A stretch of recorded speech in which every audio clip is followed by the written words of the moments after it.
저는 무조건 고정 금액 한 70%는 저축을 했고요. 따로 투자를 한 건 없었어요. 그때 이제 최우선적으로 고려했던 세 가지가 있을까요? 우선은 직주 근접, 교통. 응. 무조건 8호선이 있어야 했고.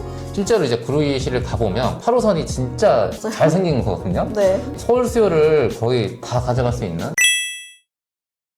또 궁금한 부분이 네. 28살 직장 이제 6년 차로 접어드는 시기에서 과연 혼자 자력으로 돈을 모아서 얼마짜리 집을 샀고 얼마를 모았고 이게 또 궁금하거든요. 네. 그 자금적인 부분에 대해서 한번 또 설명을 좀 해주세요. 제가 매수한 집은 5억 3,500이었고요. 네. 그리고 제가 종잣돈이 현금으로 1억 3천이 모은 상태였고, 네. 그래서 대출을 보금자리론으로 하면 최대 받을 수 있는 게 생애 최초로 4억 2천이기 때문에 그렇게 충당하고 원리금이 한 달에 3.8, 40년 체증식으로 하면은 137에서 140만 원 정도 나오더라고요. 그 전자로 하면은 0.1 더 깎아줘서 3.8까지 받을 수 있거든요. 네네. 체증식이라는 거는 처음에 들어가는 초기 비용이 제일 적은데 네. 조금씩 늘어나긴 해도 이게 뭐 10년, 20년, 30년 보유할 거 아니잖아요. 네. 중간도 갈아타고 또 네네. 가야죠. 그렇기 때문에 이 소득이 적은 사람들은 체증식, 이거 제가 다 비교를 한 영상이 있거든요. 그거 한번 보시면 조금 더 객관적으로 판단을 할 수 있을 거예요. 그럼 1억 3천을 현금으로 모은 거잖아요. 네. 제가 처음에 입사했을 때 생각하면 어떤 느낌이었냐면 그 돈 있으니까 사고 주변에서 좀 친구들을 만나면 20대잖아요. 네. 애가 많이 사기도 하고 갖고 싶은 것도 사고 하는데 야, 저축을 엄청 잘하신 것 같아요. 혹시 저축은 어떤 느낌으로 좀 했는지 간략하게 팁을 좀 알려주실 수 있을까요? 네네. 저는 무조건 고정 금액 한 70%는 저축을 했고요. 그 다음에 나머지 30%로 월세랑 뭐 생활비, 뭐 식비, 통신비 이런 거를 다 해결하려고 했던 것 같고, 이외에 보너스가 나오는 때도 있었어요. 그래서 그거는 그냥 다 은행에 넣고 따로 투자를 한 건 없었습니다. 70%를 저축했다고요? 네. 아예 그걸 따로 빼서 30%로만 생활한 거예요? 손 댈 수 없을 만큼으로 이렇게 조율을 해놨어요. 왜냐면 뭐 IRP나 뭐 저축은 다 알아서 자동이체로 다 빠져나가니까. 그 어떻게 보면 월급날 쑥 빠져나가는 약간 그런 네네네네. 구조로 강제적으로 네. 하셨군요. 스치는 정도. 야, 진짜 그렇게 20대 때 하기가 쉽지 않은데 이렇게 열심히 사는 사람들 보면 제가 조금 더 동기부여를 많이 받고 있습니다. 조금 전에 보금자리론 사용해서 한 달에 한 140만 원 정도 원리금이 나간다고 했는데 요즘 영끌영끌 하잖아요. 네. 그러면 펜지님의 재정 상황을 봤을 때 네. 원리금이랑 소득의 비율을 따져봤을 때는 몇 퍼센트 정도로 나가는 것 같아요? 그 실수령액으로 따졌을 때 한 40% 정도가 되더라고요. 40%? 네. 제가 항상 말씀드리는 게 최대치는 거의 한 50%인데 그건 이론적인 부분이잖아요. 네네. 그래서 35%에서 한 40% 정도만 유지를 하면 개인마다 상황이 다르겠지만 네. 지금 펜지님 같은 경우는 지출할 비용이 엄청나게 많지는 않잖아요. 네네. 결혼한 것도 아니고 네. 자녀도 없기 때문에 40% 정도면 충분히 저는 감당 가능하다고 생각하거든요. 그런 비율도 집 살 때 꼭 한번 검토를 해보셨으면 좋겠습니다. 보통 매수를 할 때 보면 내가 집을 살 때 최우선적으로 고려해야 될 사항이 있거든요. 네. 뭐 예를 들면 나는 신축에 살 거야. 무조건 방 3개, 화장실 2개, 산책이 가까워야 돼. 아니면 역세권이어야 돼. 이런 게 다 있거든요. 네. 펜지님은 어쨌든 실거주 집을 알아봤잖아요. 네네. 그때 이제 최우선적으로 고려했던 세 가지가 있을까요? 네. 우선은 직주 근접, 교통. 응. 무조건 8호선이 있어야 했고, 두 번째로는 학군. 그냥 네. 주변에 초중고가 있느냐. 네, 이거는 네. 나중에 팔 때도 생각을 해야 되니까. 그러고 세 번째로는 제가 직접 살아야 되니까 도보로 뭐 올리브영이나 아니면 스타벅스나 이런 데가 얼마나 먼지를 무조건 체크했던 것 같아요. 맞아요. 지금 간략하게 말씀해 주셨지만 우리가 입지 분석할 때 가장 중요한 게 있잖아요. 교통 플러스 일자리. 네. 양질의 일자리로 연결되는 교통이 있느냐, 역세권이냐, 그 다음에 뭐 학군, 뭐 상권, 뭐 이런 것들이 가장 중요한데, 이거 다 보셨어요. 학군이나 이런 수요 같은 걸 말씀하셔서 제가 또 이제 질문을 드리면, 8호선이 여러 가지 정거장이 있잖아요. 네. 8호선의 장자구수공역이랑 수택동이죠. 네. 그 다음에 구리역 쪽 인창동인데, 네. 그 두 개를 처음에 놓고 또 비교를 맞아요. 하셨어요. 네. 실제 임장도 가보고 아파트도 많이 봤는데, 느낌이 좀 어떠셨어요?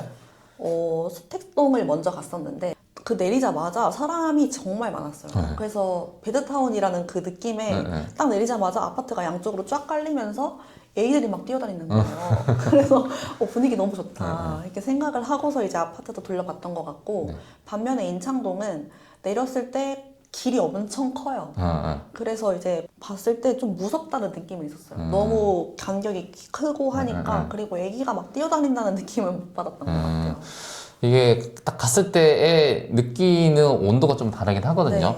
그리고 이게 현장에 가보면 몰라요. 그래서 우리가 지역 분석할 때 학군은 어디 있고 학원가는 어디 있고 상권은 어떻게 있는지를 알아보고 가는 건데 실제로 이제 구리시를 가보면 구리시가 면적이 그렇게 넓은 편은 아니에요. 넓은 편도 아니고 일자리도 많이 없어서 어떻게 보면 이제 8호선이 진짜 잘 생긴 거거든요. 네. 서울 수요를 거의 다 가져갈 수 있는 펜진님처럼 연령대도 좀 낮고 종잣돈도 상대적으로 조금 낮은 케이스에는 이게 주변으로 퍼져나가게 되는데 그 중에서 가장 이제 수요가 많은 곳이 구리였지 않나 싶고요.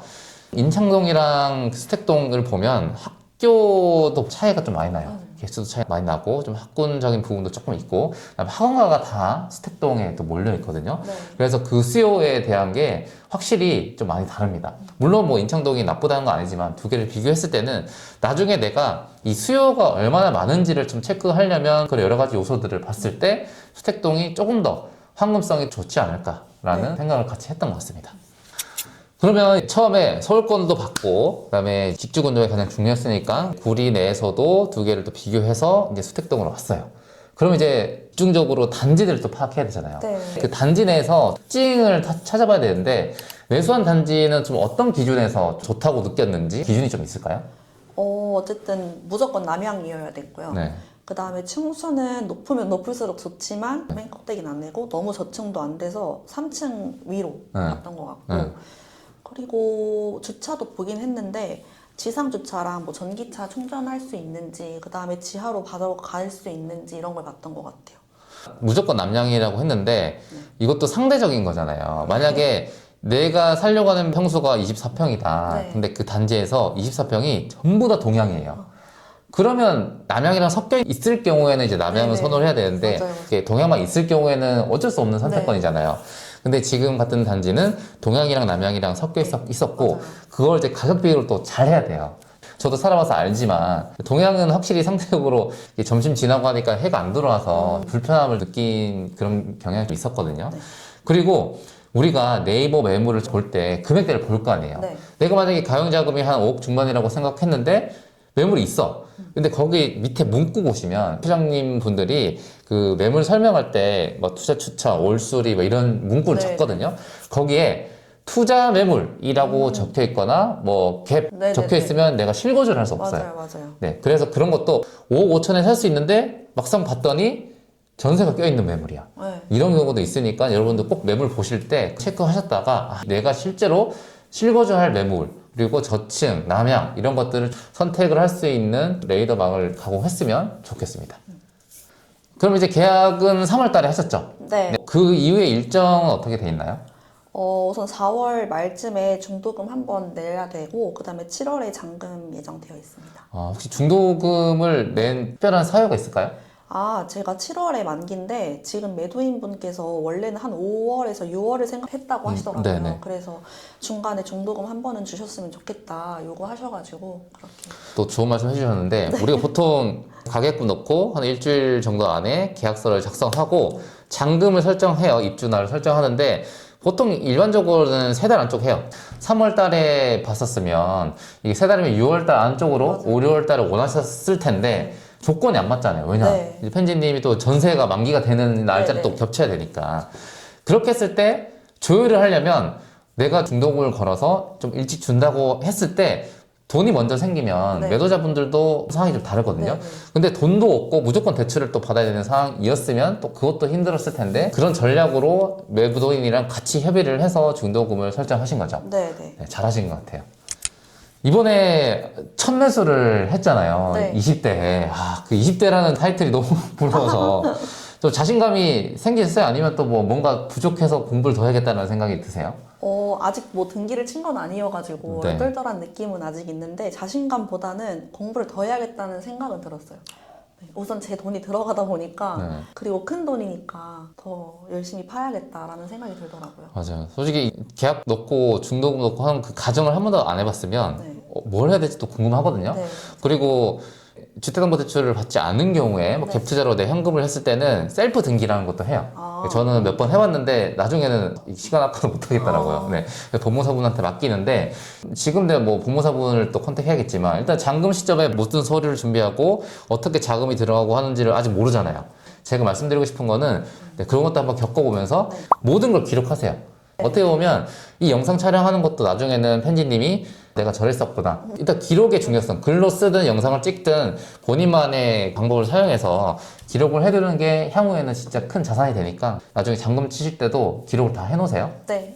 20대 후반에 첫 매수를 또 하셨고 본인 자력으로 또 돈을 모으셔서 하셨는데 이 영상을 보고 계신 시청자분들 중에서도 비슷한 상황에 있는 분들이 정말 많을 거거든요. 네. 그래서 시청자분들한테도 하시고 싶은 말씀이 있으실까요? 1번으로는 저축을 하는 것도 중요하긴 하지만 재정 파악이 제일 중요할 것 같아요. 그 다음에 재정을 파악하고 대출도 공부를 해서 내가 어느 범위까지 아파트를 매수를 할 수 있는지를 파악하고 그게 확실해졌다면 바로 임장하고 바로 매수하는 게 지금이 제일 저점이라고 생각합니다. 네, 그런 1년 동안 또 이 흐름에 대한 공부도 많이 하셨고 타이밍도 공부하셨는데 이게 진짜 내 집 마련을 하시는 분들이 사연이 많아요. 당장에 갑자기 몇 달 안에 해야 되시는 분도 있고 네. 조금 여유를 두시는 분도 있고 신혼집 때문에 또 급하게 알아보신 분도 있는데 공부할 게 많아요. 근데 제가 이 부동산 프로세스 5단계를 항상 강의를 많이 하잖아요. 네. 처음에는 가용자금 파악해야 되고 이제 갭투자할지 실거주할지에 따라서 대출의 종류도 또 다르다. 그걸 파악하고 나중에 자금적인 부분을 활용해서 볼 수 있는 지역을 또 선정해야 되잖아요. 근데 그 지역 찾는 것도 공부를 안 하면 모르거든요. 네, 그것도 공부해야 되죠. 지역 찾았으면 또 임장이란 것도 가야 되죠. 현장도 체크해야 되죠. 그 방법도 또 다르니까 할 게 굉장히 많아서 일단은 최대한 좀 여유가 있다면 공부를 미리미리 하시고 물건 종류마다에 접근하는 방법도 다 다르기 때문에 편집님도 뭐 실거주를 했지만 나중에는 뭐 갭투자도 할 수도 있는 거고 네. 아니면 분야를 바꿔서 뭐 재개발 재건축 경매나 이런 쪽도 공부할 수 있는 거니까 앞으로 이제 시작입니다. 시작을 이제 열었으니까 장거리 달리기 한다 생각하시고 체력 안배하면서 같이 네. 공부를 해보셨으면 좋겠습니다. 네. 그래서 매수하면 솔직히 저는 첫 매수했을 때 매수하고 손 났거든요. 네. 왜냐면 그때는 뭐 멘토라는 개념도 없었고 네, 네. 그냥 혼자 하고 끝났구나 하고 내 현생에 이렇게 치여 살다 보니까 아무것도 안 했었는데 네. 혹시 그런 생각을 가지신 거 아니죠? 아니요. 저는 매수하고 이제 현금이 없으니까. 네. 그리고 이제 원리금으로 나가는 돈이 생겼잖아요. 네. 그러니까 이제 현금 흐름을 더 만들어야겠다라는 생각이 들어가지고 N자 부업 이런 거? 네. 엔잡도 있고 뭐 상가나 토지나 이런 것도 네. 관심을 가져야겠다 네, 네. 느꼈어요. 이게 하고 손 놓으면 나중에 격차가 이렇게 벌어져요. 처음에는 네. 이게 티가 안 나거든요. 네. 근데 시간 지나면 열심히 한 사람이랑 안 하는 사람이랑은 차이가 많이 나기 때문에 지금 이 마인드 꾸준히 네, 간직하시고 제가 옆에서 계속 체크해 드릴 테니까 해이해지면 저한테 연락 주세요. 제가 네. 팩트 폭격을 날려드리겠습니다. 네. 이렇게 해서 오늘 같이 공부를 하고 소통하고 있는 편집님을 모셔서 이제 수강생 매수 사례를 남겼는데요. 이게 1편, 2편으로 나눠서 제가 촬영했어요. 지금 매수했던 분이 앞서서 이제 두 분이 또 계셨거든요. 네. 네, 물론 대기하신 분도 또 계세요. 최근에 매수도 많이 하고 계시니까. 네.